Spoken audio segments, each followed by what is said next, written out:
in the past. That's how to make a resume. It does a little bit more than how to make a resume, but this is one that I've already had 2 students message me and ask about this one. I'm assuming because now that you're, kind of quarantined, you have a little extra time on your hand, and maybe you need to help out with bills around the house, and maybe you've just never had anyone do this before. And you know what? Sometimes I feel like we don't teach people how to do certain things, and we just assume that they should know how to do them. Like, I remember growing up, and nobody ever taught me how to study, right? But it would just be something that teachers would say. They'd be like, "Hey, go home and study," and I'd be like, "Okay."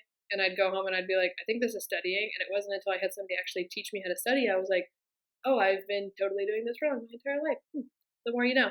So we're going to talk about today how to make a resume. So here we are, life lessons. Let's go. So the parts of a resume. So this is just me detailing kind of some sections of a resume. You want to have your name on your resume. You want to have your address, your phone number, and an email. You want to have some kind of a professional summary. Now, this person's professional summary, Danny Sample, is a little lengthy.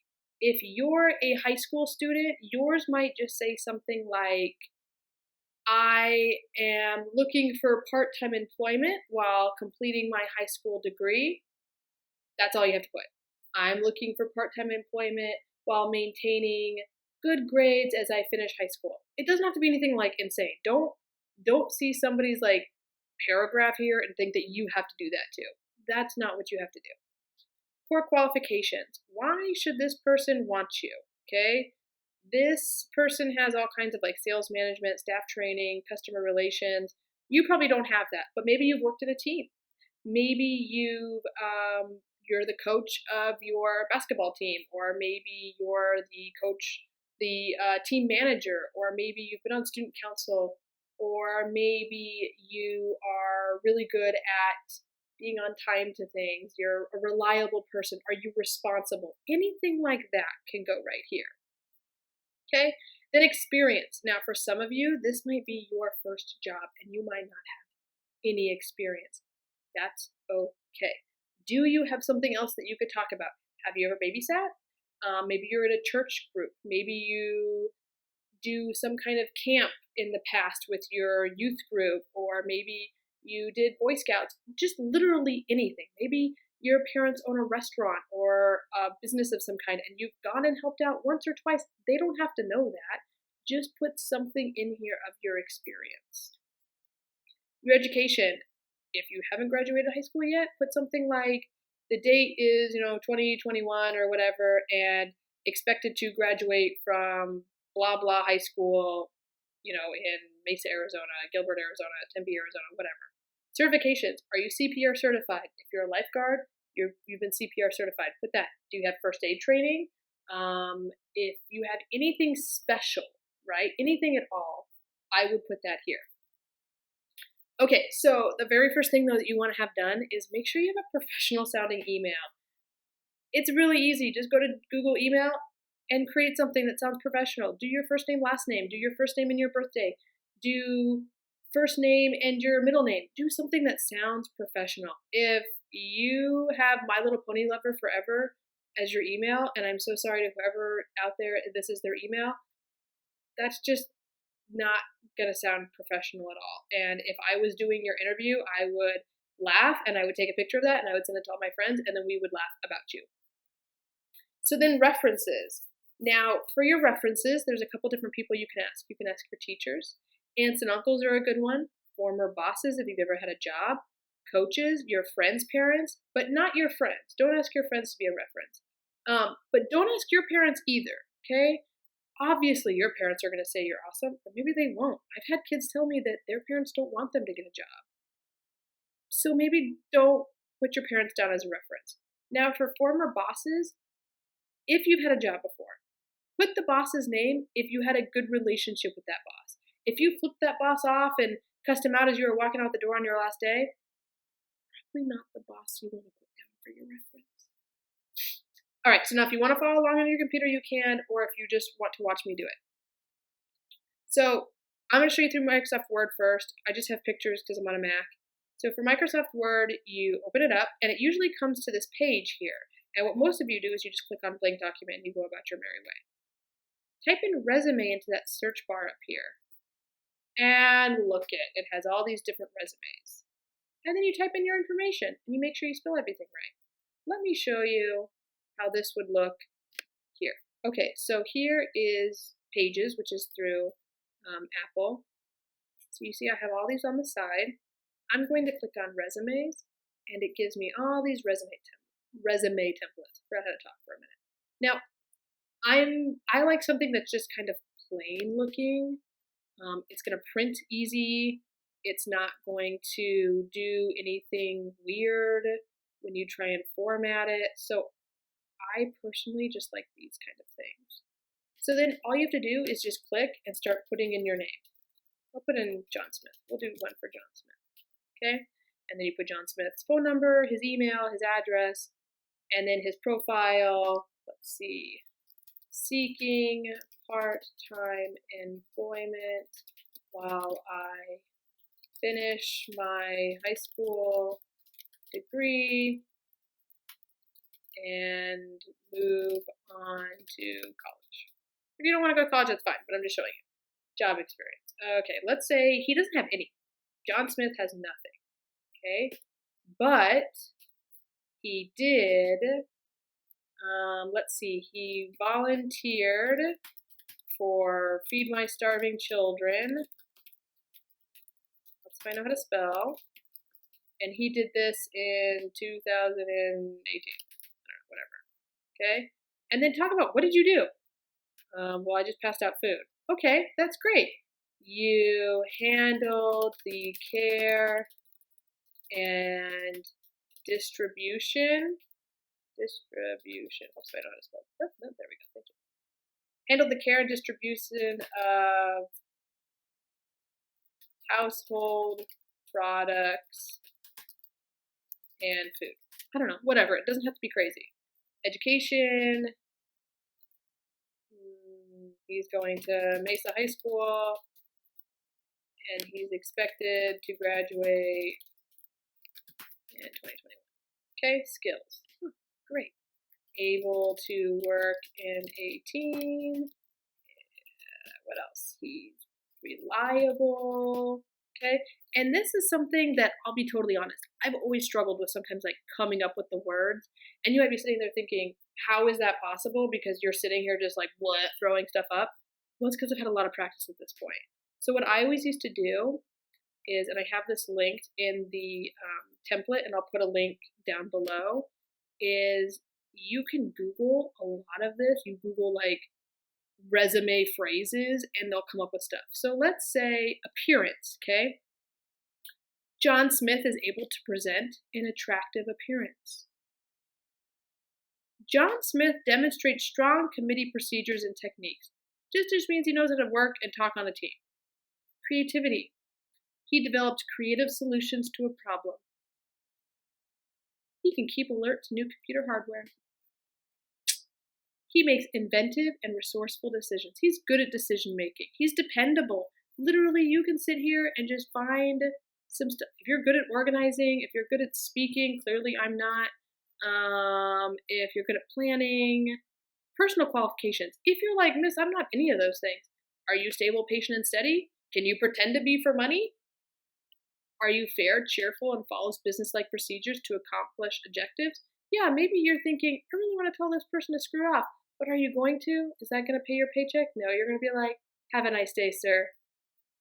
Okay? Quality, are you professional? Relationships with others, responsible. You get the frickin' idea, okay? So put some nice words in there and make it sound nice. Now you've gotten the job, we've gotten the interview. Yay, okay? Don't wear jeans to your interview. I always get some kid that argues with me and is like, but Miss, I wore jeans to my Applebee's interview and I got the job. That's awesome, and I'm so glad, but you really shouldn't be wearing jeans to an interview. Sorry. Wear slacks, wear a skirt, wear a dress, wear a button-up shirt, wear a polo shirt, okay? Now, if the person interviewing you asks, do you have any questions for me? I've always been taught that this is a test. They are trying to see if you actually care and have done any research about this job, okay? And if you're like, I have literally no questions, Ask them something generic. What are the opportunities for advancement in this job? Even if you're like, miss, this is a job at Safeway. I'm not planning on working at Safeway my whole life. That's cool. But make them think that you care, okay? They want to know that you care about this job. You're trying to date them, basically, okay? And you want them to think that you actually care, okay? So actually pretend like you have something. These are some pretty solid good jobs or good questions that you could ask in an interview, and it will be like, yep, you're paying attention, okay? Now, these are just samples of dress codes that you could do. I would go from the business casual and up. This would be a little intense if you were going to apply at Safeway, but you can't be overdressed, right? For my ladies, here you go. This is kind of intense. This is too much, though. This is too lax, okay? These are all fine. And if you're like, but I don't like wearing dresses and skirts, fine. Don't wear a dress or a skirt.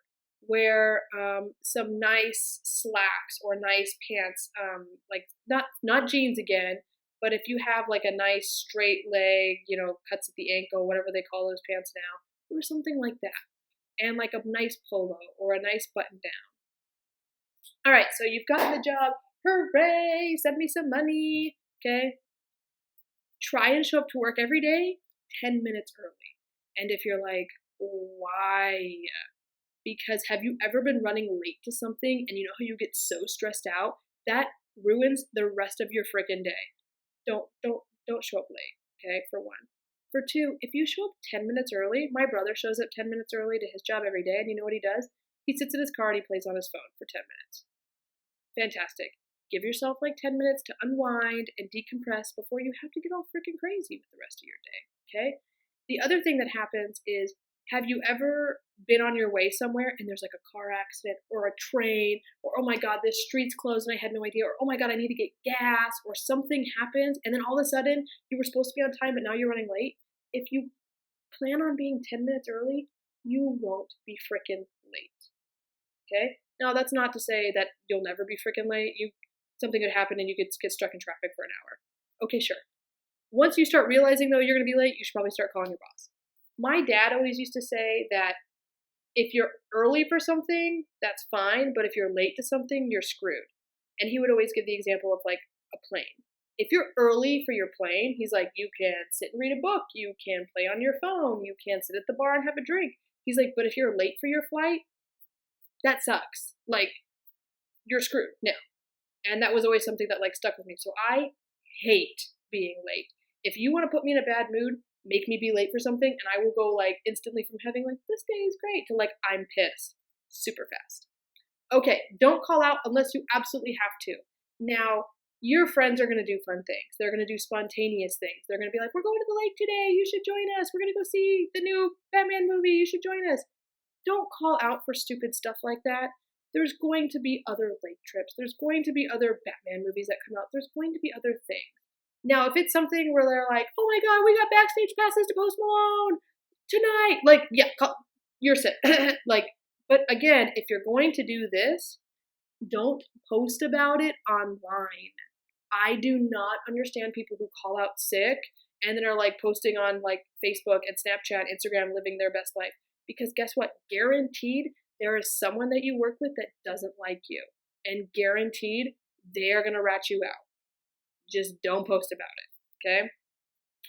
Don't get in a fight with your manager, your boss, whoever. You're going to encounter people that you don't like and that you don't get along with for the rest of your freaking life. If you think that like once I left high school, like, oh my God, it's all kittens and rainbows and I love every boss and every manager and every person I work with, you're crazy, okay? There are so many times where I've been like, I just want to tell you to F off, but you can't do that, okay? So just know now that sometimes you just gotta be like, yep, have a nice day, sir, and just move on with your day, okay? Now, if someone is like sexually harassing you or, I don't know, like putting your mental health at risk or being like abusive, this is a different situation, okay? But this is just like, your boss is kind of rude to you and makes like snarky comments at you and like, oh my God, like she needs to pluck her eyebrows. There's no reason to get in that fight with that person, okay? Try and work there for at least 6 months before you find a new job. If I'm pulling out someone's resume and I'm looking at it and I see that John Smith, he worked at Target for 2 weeks, then he worked at Safeway for a week, then he worked at Fry's for 3 weeks, and then he went to work at Bash's for 6 weeks, and then he went to, this car wash for 4 weeks, and now he's trying to apply at my job, I'm going to be like, no, because what's going to happen? I'm going to hire him, and then he's going to dip. I'm not doing that, okay? Now, one last thing that you might be thinking about doing is doing a cover letter. And a cover letter is just kind of like an introduction to your resume. And if you just type into Google cover letter templates, maybe there's so many of them. I don't even have a cover letter because I know I can just come on here and just go, okay, I'm just going to copy and paste this template. I'm going to put my information in. I'm going to state the reason for writing, trying to get a job, trying to get that money, trying to be in that bag. You know what I mean? Explain my interest in working with an employer. Heard you pay good money. Obviously, don't say that. You're like, oh, you're such a innovative and great company, and I hope that you hire me because I see my future there. I don't know. Make something up. Make something up. Okay. Mention that your resume is enclosed. Blah blah blah. Enclosure. Sincerely, John Smith. Done. You're golden. Okay. So hopefully this helps. Hopefully you get that job. Send some Starbucks my way.